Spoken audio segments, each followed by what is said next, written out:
Hi everyone, here we've got GIGASET GS190 and let me share with you how to check IMEI and serial number on this device.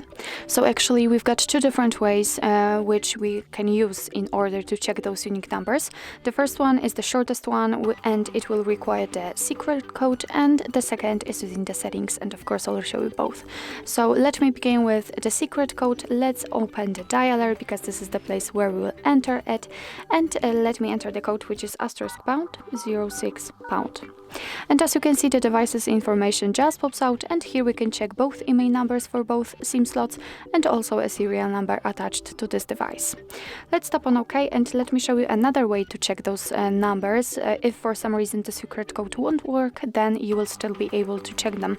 So let's enter the settings. Here we have to scroll down to the very bottom and tap on the system and enter about phone. Now let's scroll down again, and as you can see here we've got both IMEI numbers, and if you would like to check the serial number, just tap on model and hardware, and as you can see it immediately pops out. So actually that's all. This is how to check IMEI and serial number in your GIGASET GS190. Thank you so much for watching. I hope that this video was helpful, and if it was, please hit the subscribe button and leave the thumbs up.